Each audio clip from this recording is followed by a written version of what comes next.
So we're going to go on a little bit of a tour. I feel like I'm a tourist. Let's do it. Before, like this week, when was the last time you were in there? I think the last time I was in was to interview a politician. I think about my last story for Al Jazeera in 2010. Okay. It's been a while. Yeah, and you don't have access yet. You don't have to make that point right off the top. Obviously, I'm the new kid at school. I'm not even enrolled. In this case, school is the House of Commons. The new NDP leader, Avi Lewis, is here, but he's not an MP yet. He doesn't even have a security pass. I'm Catherine Cullen, and this week on The House, I'm going to be doing some double duty as a tour guide, showing Avi Lewis around Parliament Hill and asking if he thinks Canadians are really ready to go big on socialism. We also have a remarkable conversation about the last words his father, Stephen Lewis, said before his death just 2 weeks ago.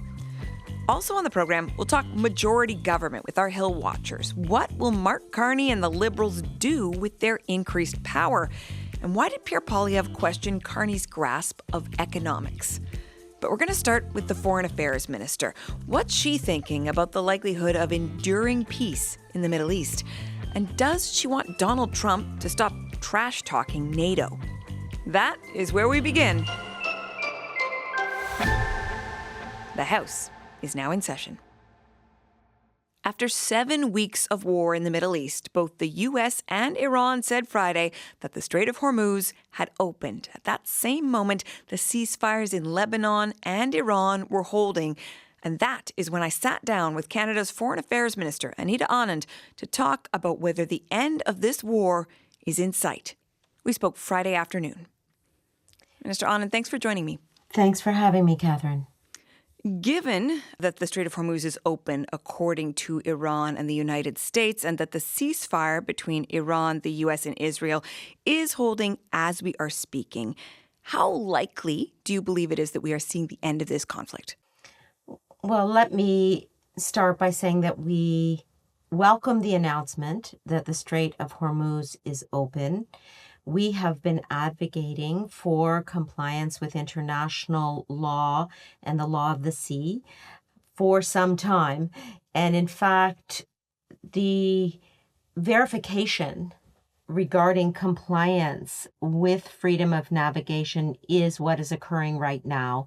The Secretary General of the International Maritime Organization has specifically said that verification is underway, and we very much hope that the Strait of Hormuz remains open. Of course, Canada has committed 23.6 million barrels towards stabilizing the global energy supply chain, but there are many items that contribute to the stability of supply chains for fertilizer, for helium, for energy sources, and all of that is important. I understand that you're hopeful. I think we all are. But, there is still tension about the U.S. blockade of the Strait of Hormuz as we are speaking. How likely, how ready are you to put hope in the idea that this could be the end of this war?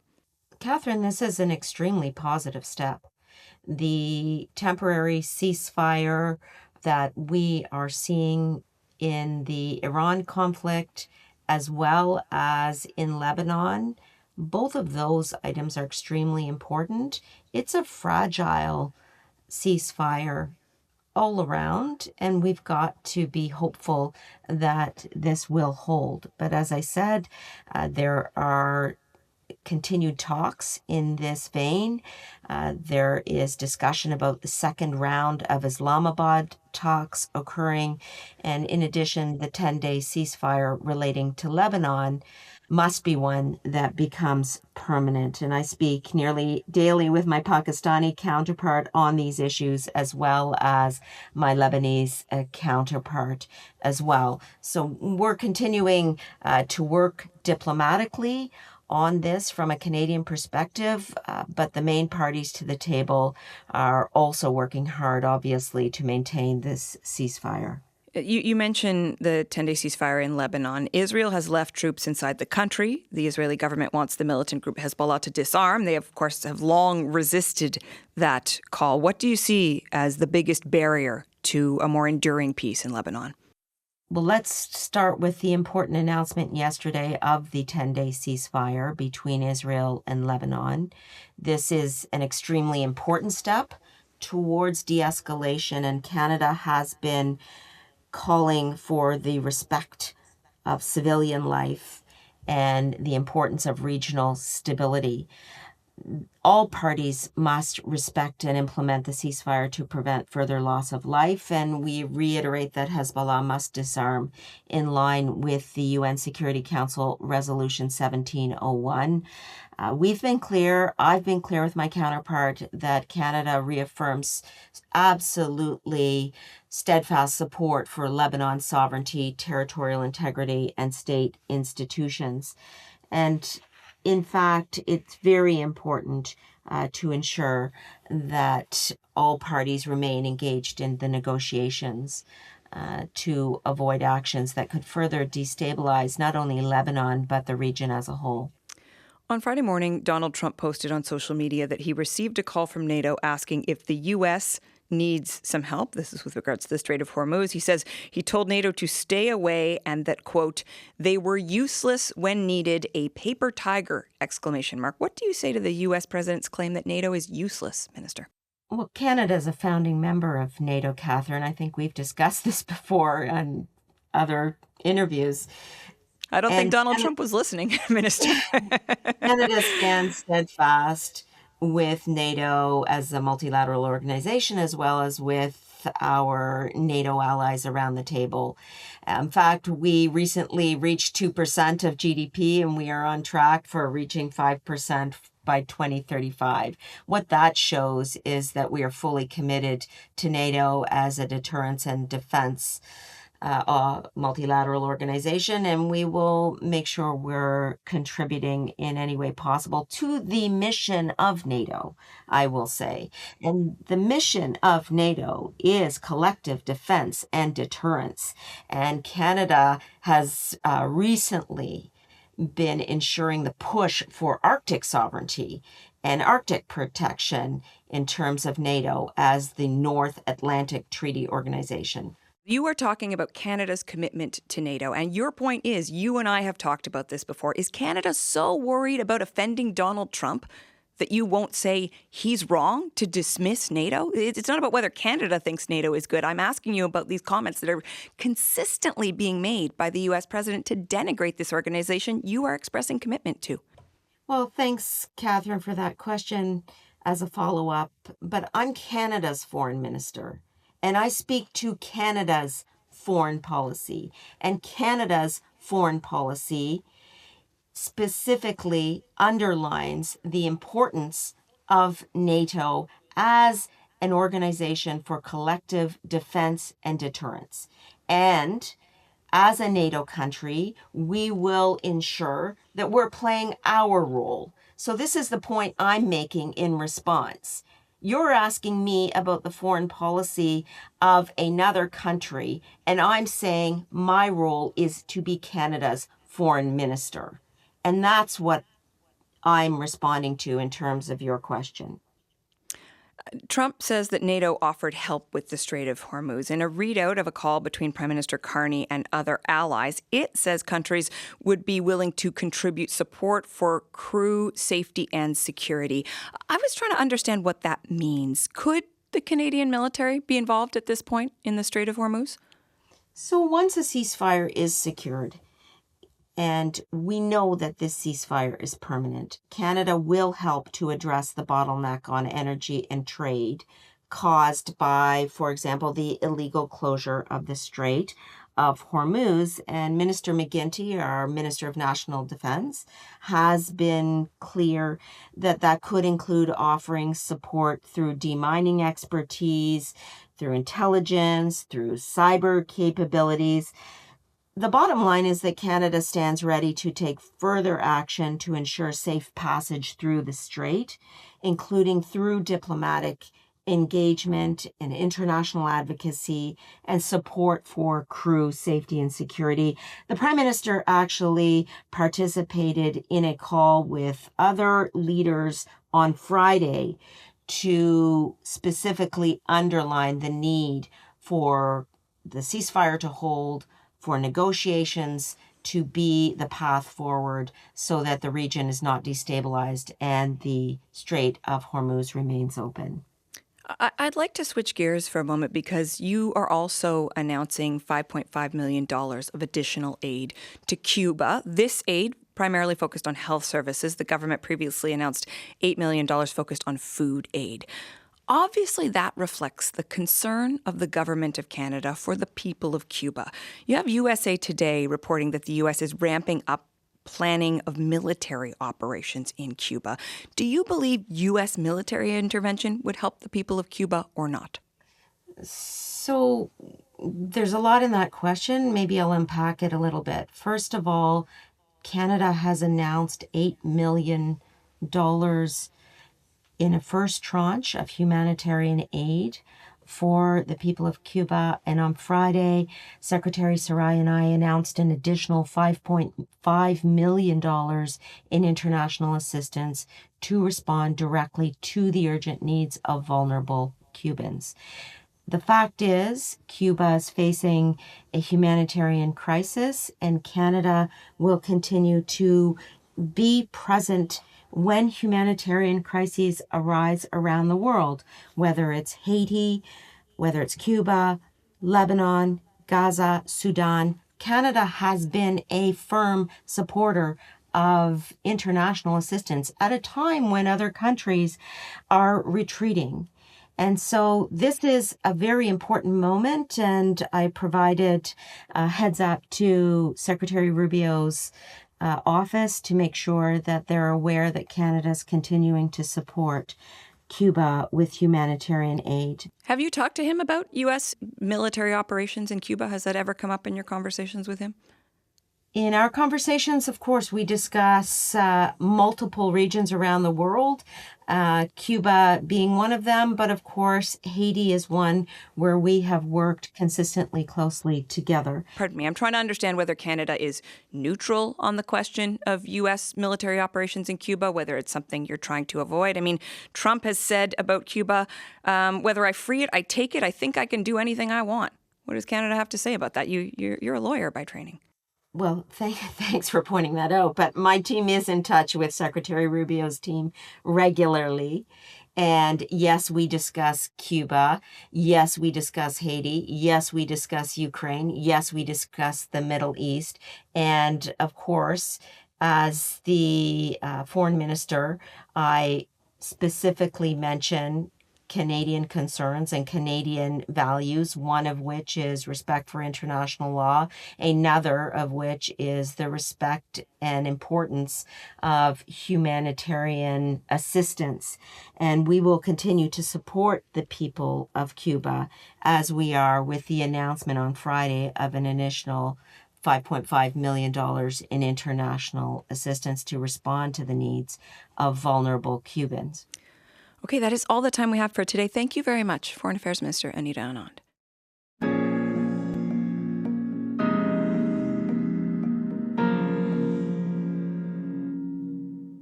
On the domestic front, the big news this week was Mark Carney's new majority government, achieved thanks to 5 MPs crossing the floor to join the Liberals and made official on Monday when the Liberals won 3 by-elections. So, how big a deal is this, and what will fundamentally change about how politics is done? Tonda McCharles is the Ottawa bureau chief for the Toronto Star, and Christopher Nardi is a parliamentary reporter at the National Post. Tonda, Chris, welcome back to the House. Hey there. Thank you. We know, Tonda, that this majority government gives the Liberals a lot more control of the legislative agenda. At the same time, Mark Carney hasn't really faced that many roadblocks in the House of Commons to getting bills passed, like major projects, the budget. How much do you think this is really going to change? Well, I do think it allows him a freer hand, certainly as we see the trade talks coming up around the Canada-Mexico-U.S. trade deal. He's going to have the ability to move more quickly. You're right. He basically was kind of governing like he had a majority because he did have the Conservatives a bit under his thumb in that they had just come off an election that they didn't win. And frankly, espousing sort of the kind of economic growth agenda that Carney has been articulating. So, yeah, he hasn't had that much of an opposition that's been stalling him. However, they do differ on a number of things. They differ, for example, on how to approach the U.S. They differ on some questions around the tariffs. They differ on foreign policy. They differ on, I think we can also see this in things like on immigration. I mean, Carney's not prepared to go as far as the Conservatives want to curtail immigration. And, you know, we have two big political stories coming up in the coming year, the Alberta separatist movement and the Quebec separation movement. And I think you'll see some differences in how they approach that. And Carney now, with his majority, I think will have a freer hand to confront big challenges like that. Chris, the Liberals say that even though they've gotten this majority government, they're still going to work with opposition parties when they're trying to get pieces of legislation passed. Now, they don't have to do that. So I guess my question is, do you think they really will try to build that kind of consensus? There's a difference between not having to and you should. And I was articulating this with I was explaining this, I think, to my wife last weekend on this possibility. But having a majority in the House of Commons does not mean you have a majority in the public opinion. Mm-hmm. And there's a big distinction there, right? If you act like, you know, you're governing like a steel-fisted dictator, and obviously this is an exaggeration, but you're acting like you are in the right all the time and not listening to the opposition. The opposition, and their job is not just to oppose, but to improve through opposition, right? And I do fundamentally think that over the history of Canada, there's a ton of bills that were improved by opposition. And so if Mark Carney's government doesn't understand that, they're going to shoot themselves in the foot eventually with potentially faulty or not as good as it could be legislation because they didn't listen. So I do think that there's always an interest for a governing party, even a majority, to listen to opposition, to hear them out, to adopt their good ideas. And one could argue Mark Carney is actually quite adept at adopting conservative ideas or proposals. You know, I did laugh Tuesday when he announced, you know, the break on the federal excise fuel tax, which was literally what the Conservatives were pushing for in the House to a certain extent. So it's like, now we've got a majority, we can do this. You could have done that before. The whole time, right? So majority in the House of Commons does not mean majority in the House of in the court of public opinion. I think that there's an interest to do it, but where their levers now are much stronger is in preventing literal blockade of their legislation, and that's what they've complained about since their first, the Trudeau minority in 2019. Okay, I want to zero in on a particular part of the power that the Liberals will now have: committees. Earlier this week, Carney was asked what exactly changes with his new majority government. He suggested it will cut out some of the less serious, less productive parts of politics, especially in House committees. I don't want to read into the record, although other deputies in Parliament did read into the record their love of cats and dogs and but these are examples. These are real examples in committee. There is a difference between real testimony, real substance, getting to issues, debating aspects of law, advancing. That's the job of parliamentarians, and showboating. It was a not-so-subtle jab at the Conservatives, particularly focused on one comment made by MP Andrew Lawton late last year, as the Justice Committee was debating the Liberals' contentious anti-hate legislation. You know, I could say with my time here that I love puppies, and it's true, I do. My wife is a cat person, I'm a dog person, we compromise by having neither. But puppies are cute. Why do I need a constitutional right to free speech to say that? Because no one is going to try to censor me for it. But when we start talking about contentious political ideas, that is when censorship is engaged. Lawton's point was that the most controversial political speech is what is most in need of protection. You can judge for yourself whether that point is a good example of the kind of grandstanding Carney wants to do away with. When it comes to showboating, the Conservatives argue the Liberals should practice what they preach. The Conservatives have been pressing Finance Minister François-Philippe Champagne to explain his recusal from decisions over a high-speed rail project his partner is working on. But Conservative MP John Brassard says they're getting stonewalled. The Ethics Committee will be heading into its 12th hour with the Liberals filibustering an amendment that Conservatives actually support. Yesterday, the Liberal Prime Minister promised Canadians that they would see less showboating, more relevance, and substantive debate at committee. So if the Prime Minister truly believes that, why doesn't he tell his members to stand down and have the Finance Minister here? So, when it comes to committees, just how much showboating or obstruction really goes on. Here are a couple of examples, one focused on the Liberals, the other the Conservatives. Back in December, at a Finance Committee meeting, Liberal MP Ryan Turnbull was going long during a largely one-sided debate about the 2025 budget. He'd been talking for over an hour. Conservative Pat Kelly tried to interject, prompting this response from Turnbull about why he could continue talking. No, I'm evoking the Sims protocol. Thanks. I have the floor It's now? the Sims protocol. No, that's not a thing. Yes, it is, yeah. No. Mr. Kelly, thank you. Okay. Yeah, it is actually a thing. I've used it in Page is it procedure on? in House Affairs Committee in the middle of the which page pandemic in- when you which guys page were in the Green Book is it on? filibustering. I'm surprised, Mr. Kelly. I know you were the chair of a committee, and I thought you were a procedural expert, and I'm surprised that you don't know that. Makes me feel good, though, because maybe I know something you don't know. Who knows? Well, at this moment, it seems true. Oof. The next day, a testy moment at the Justice Committee, this time during another debate about that anti-hate legislation. Conservative MP Jamil Javani came late to the meeting and took a shot at the Bloc Québécois. We see a political party who says they are very concerned about the overreach of the federal government and yet comes here to Ottawa begging for that federal government to have more power over the people who send them here. Shamefully. Yeah. On you. You are a hypocrite. Oh. On the part of the... All right, Mr. Giovanni, I know you just arrived an hour ago. We had a discussion, a thorough discussion earlier on about language and decorum. And people from all sides agreed not to be making accusations and using language like that. So I wasn't here to make that agreement. Well, okay, but nonetheless, you said it, and it's inappropriate. So I'm going to ask you to apologize. Oh, that's not going to happen. You stifling a little giggle there, Chris Nardi. We heard it. I was there. It was 7 or 8, 9 hours. It was a bit too where Réal Fortin interrupts the meeting to complain that one of the Conservative MPs, who was not on the committee but decided to show up, was sitting on his papers. And so they interrupted for 3 minutes while they debated about should he sit too close or not. It was a wild one. Things are always getting crazy on Parliament Hill. That's right, sitting on papers. But Tonda, the reason this matters is because, of course, we believe the Liberals are now going to have control over most of the committees. Is the Prime Minister right to suggest that other parties are ruining committees by showboating right now? I mean, he's taking what he thinks is a high road, but the art of the filibuster is a tried and true parliamentary technique, and every party has used it, some to greater or lesser theatrical flair. But no, I love a good debate over puppy love and cats and dogs and whatever.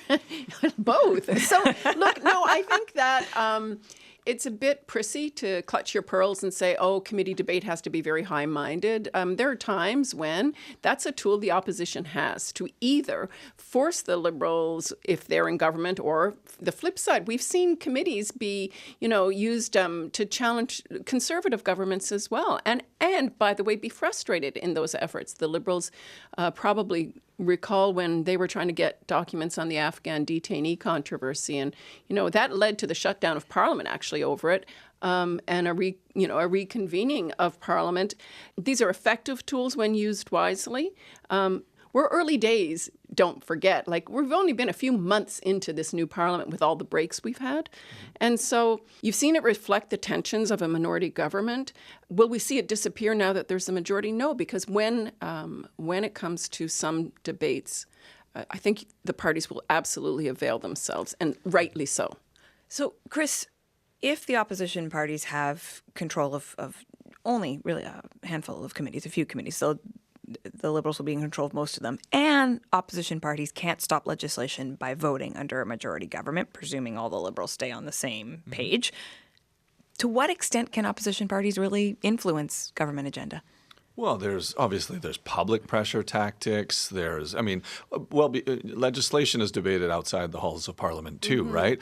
And the Conservatives, for example, we talked about C9 earlier, the hate speech bill. They mobilized entire religious communities, had letter writing campaigns. They brought groups. This is something I never thought I'd see, Conservative MPs walking with dozens of imams into a committee room. It was really quite different from the 2015 election, vibes. But there's so many ways to influence legislation, and I truly think we talk about control, but like the Liberals, for them to sometimes ram through stuff, you do actually have to curtail debate using procedural mechanisms that are fundamentally somewhat controversial. Like we talk about closure motions or time allocation for bills.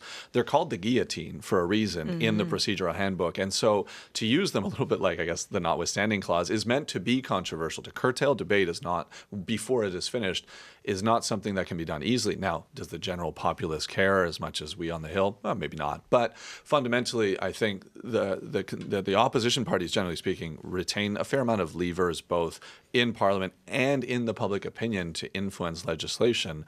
And if Mr. Carney or the rest of his caucus think that it's smooth sailing from here, they're in for a rather rough surprise. Tonda, we've been talking about like the substantive work of Parliament. I want to zero in on the Conservatives, but a bit more the rhetorical strategy side. Pierre Poilievre took a swing at the Prime Minister this week on a podcast. Interesting moment. Let's have a listen. Keep in mind that there's only there's one thing that's worse than being uneducated, and it's being badly educated. And Mr. Carney is very badly educated on economics. And that is why he has been wrong on every single economic issue of our time, every one of them. I wondered, Tonda, if this was a one-off, Poilievre just kind of got a bit worked up in this conversation.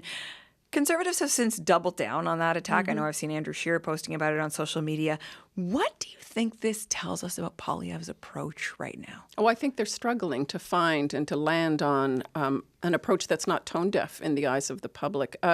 Look, tactically and strategically, that seems inexplicable to me. Tactically, because A, it's just wrong. Carney's clearly not badly educated. Most people would agree degrees from Harvard and Oxford, and particularly a PhD in economics from Oxford, is pretty good education. Does it buy you the God-given right to be right all the time? No.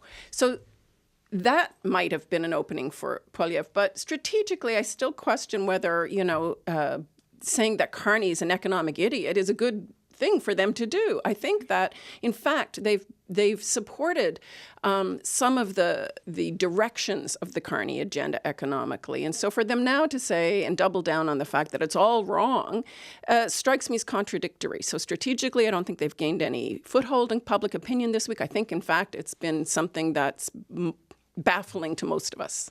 Chris, much has been said about the challenge that Pierre Poilievre faces right now within his own caucus, because those are the folks who can unseat him. Right now, the Conservative caucus uses the Reform Act. If MPs get big enough numbers, they can prompt a vote and they can take down their leader. That's what happened to Aaron O'Toole. People may be asking themselves, where do things stand right now? How much trouble is Pierre Poilievre in? Can he keep his position until the next election, which might not be until 2029? I was going to say 3 years in politics is an eternity in any given moment. But I think for now his position is safe for a number of reasons. One being there's no one truly organizing in earnest either to oust him or to replace him. And those are kind of two important factors. The sense that I get from his caucus, too, is that far from being overwhelmingly sad about the departure of Marilyn Gladue, there's almost a mild sense of relief. She wasn't thoroughly appreciated. And they're like, no, she's their problem. I saw Poilievre shouting to the Prime Minister in question period, you can keep her. and that's generally the sense. So, for example, the echoes that I got from their first caucus meeting on Wednesday was that it was mostly business as usual. So I think what might impact him the most is maybe another floor crosser from someone that caucus appreciates more. And if there's a series of polls throughout the summer into the fall that are not showing any gains for Poilievre, then maybe the conversations happen in earnest in the fall to replace him. Well, thank you both for this conversation. Thanks, Catherine. Tonda McCharles and Chris Nardi.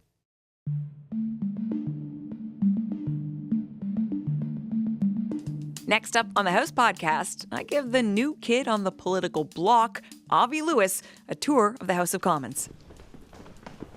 The space is beautiful. It's actually gorgeous. I wish people watching Question Period could get a sense of like the actual room, because it's far more interesting than much of what is said. Stick around for that right after this short break. I'm Catherine Cullen, and you're listening to The House, making politics make sense. Now let's get back to my tour of West Block, home of the House of Commons, with Avi Lewis. Line number 2. At the beginning of the show, we heard the NDP leader going through security. Unlike MPs who have a seat in Parliament, he doesn't have a pass to just get in through the front doors. So we've brought him to the visitor's entrance. Excuse me. So we got Don Davies' office gave us some sort of heads up. Yeah, so you're going to be going through here. Okay, so right now, Avi Lewis is in line next to a school group to get access to West Block. So we just have to wait for him to go through the security scanners. We can keep this tour going. Okay, here he comes. Today, I'm going to show him around and ask him about his plans for this place and his party. That went really smoothly. Okay, we're going to go by here. Parliament Hill gift shop. Enter I don't know. through the gift shop. Ooh, I like the way we that. do things differently in Canada. On the way out, if you need to get any Tchotchkes. There are actually, this is a true story, there are now Parliament Hill pickleball rackets in there. They have everything. We're going to go this way. We'll just stay. Catherine, I thought you were going to say there were Parliament Hill pickles, which I would have been very excited Personally, about. me too. I think I'd enjoy that a little bit more. Ottawa has a better pickle market than most Canadian cities. I'd say Ottawa, Winnipeg. Where do you go Toronto's. for your pickles? I mean, I'm very specific about a full sour dill, and it really relies on the deli culture. Toronto is slipping. I don't want to talk smack about the center of the universe, but it is harder to get a real dill. I will say talking smack about the center of the universe does tend to go over well in Ottawa. Right. So we're just going to head up a few flights of stairs here. And we're not allowed to record in the chamber in the House of Commons. Right. But you and I will pop in and we'll just take nice. a little look. You know what? I haven't been in the chamber. I have been adjacent, but I haven't been in. Fantastic. So this is going to be a new experience for you. I'm actually feeling it.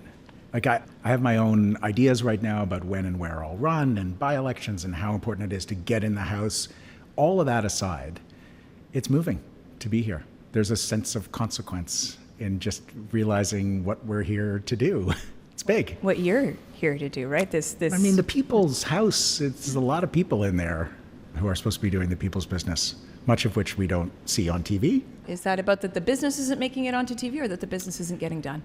Yeah, absolutely feel as a Canadian that we are losing touch with a kind of politics that corresponds both to our daily reality and also to a sense of elevated purpose in politics. And that's where I feel like an outsider, insider, old school kind of person growing up in the politics of the 1970s with my dad and my grandpa and politics of that time. My dad was friends with Brian Mulroney until Brian passed, Prime Minister Mulroney, excuse me, who called him a week before. And they reminisced about the work that they did together fighting apartheid in the 1980s. I don't know. I try to imagine that with today's political figures, and it's harder. I read that, in fact, when former Prime Minister Mulroney knew he was dying, and he called your dad, he said, "I love you." And he did. And that your dad said it back. And I found that breathtaking, particularly when you think about the political environment right now. It's hard to imagine those kinds of exchanges. Exactly. In there. Well, I mean, I teased my dad relentlessly for decades about being friends with Brian Mulroney, playing the more ideological spawn. But I think it's really touching. And it wasn't just a bromance. What Prime Minister Mulroney said in that last conversation, what Dad passed on, was that the work that they did together in fighting apartheid in South Africa was the most meaningful of his life. That's what Mulroney said. That's the kind of sense of purpose which is available to politics and which we so rarely see today. What is interesting about that is that your dad, of course, didn't work in this place. Obviously, he was the leader of the Ontario NDP, but that relationship with Brian Mulroney, it happened outside of this place. You've decided to get the work done in this place, which wasn't where your dad was getting that work done. So before we go in, what does this place mean to you? Well, I think it's 55 years since my grandfather was in this place. And I've always been more focused on federal politics. And I think it has to do, if I'm really honest, and this is going to be super geeky, so apologies in advance, but I think it has to do with what I think politics is for. I think that there are a lot of people who think that they could be better managers of the status quo, that the system is largely stable and working in a country like Canada, and their party or their philosophy or they personally could be better at steering the ship. I think things are so deeply, grindingly unfair and bad and getting worse that we need fundamental structural changes. And I'm interested in trying that. It's an experiment to see if politics can accommodate that kind of worldview, but it can only happen at the federal level. The federal government is the only level of government that has the resources and the capacity and the levers to change the field of play for politics in the country writ large. Of course, all levels are important, but the federal government is the government that can change how the system works. So you're conducting an experiment? Absolutely. Yeah, this is an experiment. All right, let's, this is also a tour, so let's go see what's happening in the chamber. Awesome. So, Avi Lewis and I leave the microphones behind and go watch some of the proceedings in the House of Commons. When we come back out, I ask him what he thinks. The space is beautiful. It's actually gorgeous. I wish people watching Question Period could get a sense of like the actual room, because it's far more interesting than much of what is said. But no, seriously, thank you for pointing out the corner where the NDP sits. Okay, we're just gonna walk over to this side, and you can see all along the walls, Lester B. Pearson, Diefenbaker. A young Joe Clark, that's a fetching portrait. I like it. Pierre Trudeau. Yep. As we're talking right now, you have a meeting coming up, I believe, this afternoon with Prime Minister Mark Carney. And I'd just like to know, on the topic of prime ministers, what kind of relationship do you want to have with him? Well, I do think that Prime Minister Carney offers, and I think his Davos speech was a kind of a ringing echo through the years of a kind of loftier politics. And I think everyone misses that. It's been pretty slug-it-out politics for the past few administrations. And I think we're in a democratic crisis. I actually think our first-past-the-post system has really alienated people from their own vote. People vote defensively. People vote strategically. We actually have a phrase in this country that I held my nose and voted for X. I think that's really damaging. And when there's a rise of authoritarianism around the world, we need to restore some faith in institutions and our democracy itself. And so I think the tone part is important, but the structural part is even more important. Like, we need proportional representation so desperately so that people can vote for something that they really believe in and have positive votes rather than strategic and defensive and sort of distanced from their own franchise. As we're standing in the foyer of the House of Commons, Liberal MP Vince Gasparo comes up to say hi to the new NDP leader. We just met yesterday. Yeah, how are you, man? Good to see you. Do you have any tips for your new Democratic friend, Liberal MP? Yeah. Do I have some advice? Well, I've only been elected a year. It's a little awkward. It's the newbie club here. No, very much. Look, I have a lot of respect for my colleague, of course, and we're just getting to know each other. We disagree on probably everything? No, I don't know about everything. Okay. I don't know about everything. Few big things? Most things, but not everything, and I wish him well. But not too much luck. He doesn't want success, he just wants well. Yes. Bye, guys. We'll beat you later, Vince. Yeah. Bye, guys. You're making new friends. Yeah. After recently losing Nunavut MP Lori Idlout to the Liberals and provincial NDP MPP Dolly Begum switching to Carney's party too, I ask whether Lewis might hope for floor crossers of his own. No, we don't believe in floor crossers. Thank you very much. We think people should resign and get another mandate if they want to change parties. But no, I think it does represent. I mean, I would say this is the biggest, stretchiest tent in all of Canadian political history, from Marilyn Gladue to Dolly Begum. And good luck to Prime Minister Carney in holding it together. Are you confident there will not be any more NDP floor crossers like we saw with Lori Idlout? Well, what are my alternatives here? I say, I have met with the caucus a couple of times. We had our first 3-hour caucus meeting in person this week, and I think they're absolutely rock solid. And every one of them has looked me in the eye and said, I'm not going anywhere. Including Alexandra Boulouris, the Quebec MP, who might go to provincial politics. That wouldn't be a floor crossing. Yeah, but you said they would. That would be a shifting of jurisdiction, which we have seen many times in Canadian politics. And I sympathize with Alexandre's impulse to fight in Quebec right now. It's a pivotal moment in the political history of that province. We saw the PQ looking like Polyev, a year and a half ago, coasting towards an obvious majority. Now everything is upended. It's a 2-horse race. There's a new premier, and there is a Social Democratic Party in Quebec, and there isn't a provincial NDP. A sovereigntist Social Democratic Party in Quebec. Sure. But so I see that quite differently, to be honest. You mentioned Dolly Begum, and I do want to ask you about her. She said, she was the former deputy leader of the Ontario New Democrats, folks may know. She said she ran for the Liberals because Canada is facing a moment of crisis like never before, and Mark Carney, she said, has the vision to fight for this country. She put years of her life into a New Democratic Party, into the NDP movement. She wants to be a Liberal now. If the NDP can't keep her in the movement, what does that tell you about how hard it's going to be to convince other Canadians? I honestly don't feel I don't see this as a crisis for our party. These are individual decisions. I think Dolly has broken a lot of hearts and she knows it. I think it would have been a very heavy personal decision to make. I think people feel the magnetic pull of power and influence. And I think that's not how we build power and build change in Canada. You need a mandate. You need to be part of a movement that is built for change, and individuals slipping into the structures of power and thinking that they can change the course, I think it's a little naive. Even Elizabeth May, one of the most veteran politicians in this place, lined up for the budget and was immediately was betrayed. So I think that people maybe get a little confused about what it means to build power. It is a collective process. It is not an individual process. One of the important things that happens here, perhaps not the most glamorous, is parliamentary committee. So let's continue on our tour. I'm going to take you downstairs to the committee room, Avi Lewis, and we'll talk a little bit more about substantive policy issues.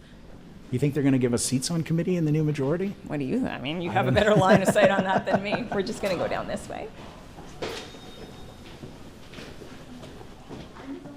So we're outside a couple of the committee rooms where some of the deeper policy work takes place. One thing I want to ask you about, you have not shied away from using the word socialism, Avi Lewis, when you talk about your vision for the NDP, for the country. You call yourself a democratic socialist. You had signs during your leadership that say socialism is the big tent. Great slogan, hey? Why is it important for you to use that word, socialism? It's not. It's just accurate. And I don't foreground ideology in the way that I talk about politics. I just don't think I know what I am, and I don't see any need to hide it. I also think socialism is really having a comeback in North America, and I think it's time. I think the political conditions of our day are why. And if you look at the really exciting things that are going on in the left side of politics globally, you have Zach Polanski in the UK, you've got Zoran Mamdani, Bernie, AOC, many other exciting political figures. And, in the last 10 years of my life and work, there's been what I would cheekily describe as free trade in ideas on the democratic socialist left between Canada and the United States. So I want to dig into, to help people understand what exactly it is you're talking about. You and Mamdani, you're both keen on the idea of public grocery stores. Toronto, New York, among the places trying this idea out. A lot of different ways that a public grocery store could work. You have said $350 million out of the gate in Canada, then about $300 million a year after that to run a series of public grocery stores. 50 warehouse-style stores across the country. I'd like to understand, would you be subsidizing just the basics? Mamdani talks about, eggs, bread, or is this like cheaper groceries across the board at the expense of the Canadian government? The public subsidy, is for what's called the gross margin of the stores. So it is, and in this case, it includes labor. So it's like the land, the buildings, the refrigeration, the lights, and the unionized staff. And I would like to see it, of course, be the United Food and Commercial Workers, who are the dominant union in the retail and grocery space. The goal is to maximize the national procurement. The secret to this model, and it's why Zoran's policy people, some of whom have worked on our proposal, are happier about our model than his. A pilot doesn't make a ton of sense. We're talking about an alternative national procurement network where the federal government uses its truly national reach, federal institutions, the school food program, to really reach wide and be able to do volume bulk buying that would compete with the big five grocers and would also benefit, by the way, Canadian farmers and food producers, because they're getting squeezed, forced to sell their products for the lowest possible price to these monoliths who then charge us at the other end the highest possible price. But you are making a case for bang for our buck, essentially. For sure. You have groups like the Daily Bread Food Bank in Toronto, which say, or certainly they're questioning whether we would be better off focusing on fundamentals like income and housing affordability. Of course. We have to make decisions about where to spend public money. Sure. Why public grocery stores? Not at all mutually exclusive. Then you need the tax dollars to pay for it. But like we're talking about $300 million a year, which is 1/2 of 1% of our current defense budget. Before we spend, according to the Prime Minister's plan, another $500 billion in the next decade on weapons and war, on the military. It is a politics about choices. This is a country which is awash in wealth. There is revenue galore, which is undertaxed in this economy. And we are talking about taxing that revenue. We're talking about wealth taxes. We're talking about windfall profit taxes for oil and gas companies that are projected to make, even just this year, the first year of the oil shock from the immoral, reprehensible, illegal war against Iran, Canadian oil companies are forecasting $90 billion in revenue. They're going to make tens of billions of dollars in profits when people are sobbing at the pump, paying almost $2 a liter for gas. We need to go after that money and tax it appropriately to pay for things like public groceries, functioning public transit, public cell phone providers so that people aren't paying $100 a month for a basic digital essential service. We need to re-harness the wealth of this country in the service of making Canadians' lives affordable. These are dramatic changes you're calling for, and I would just ask you, how can you be convinced that that's what Canadians are going to buy into right now when the NDP was squeezed out so badly in the last election? Because the NDP wasn't proposing these things before, because we're in a new era where the cost of living was already an emergency for people who are just getting ground to dust by the difficulty of feeding their families. This was not the offer when the Liberals and Tories were voting together about things that have nothing to do with addressing the cost of living. And the Liberals and Tories only have one solution, which is to cut taxes. So there needs, look, this is like being in this building, we're in a country which has never been wealthier. And yet life has never been harder for Canadians. How do we make sense of this? Catherine, what do we do about this? It's completely irrational. We are providing solutions that would actually solve these problems. Okay, so I think you've seen most of the highlights. Avi Lewis, we did the chamber, it does the start to look the same a bit, Catherine. This is true. So thank you for taking the time. But before I let you go, I do, first of all, want to express my sincere condolences about the passing of your father. Thank you so much. Yeah. I know having you lead the federal NDP meant a lot to him.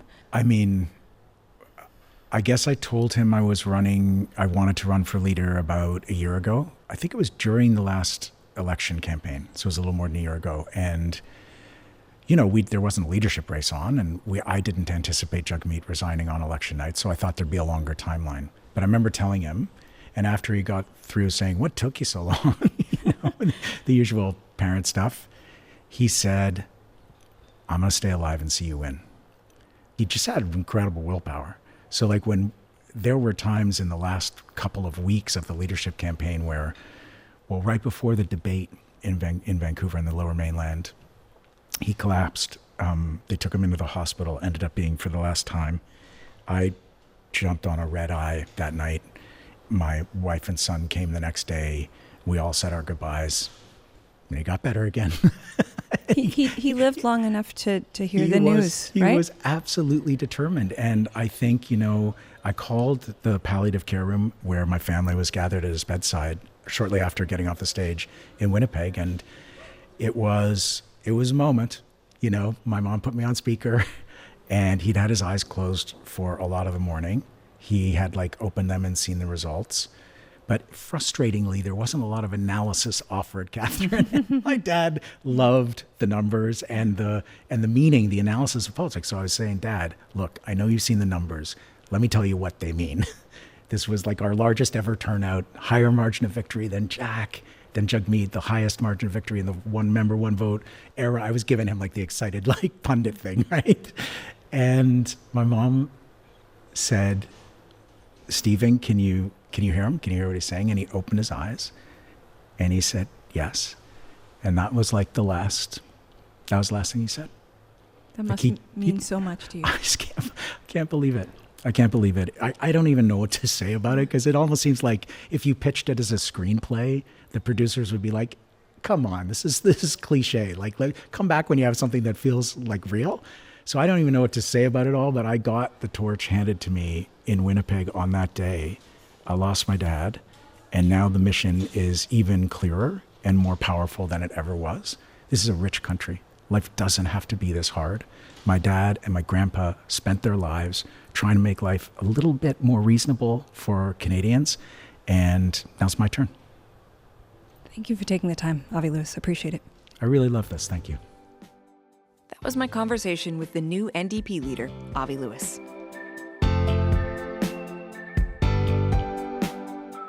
That is it for us this week. Our crew on the House is Kristen Everson, Benjamin Lopez-Stephen, Theo Van Busicum, and our senior producer is Jennifer Chevalier. Technical production by Miguel Plant. I'm Catherine Cullen. Thank you so much for listening.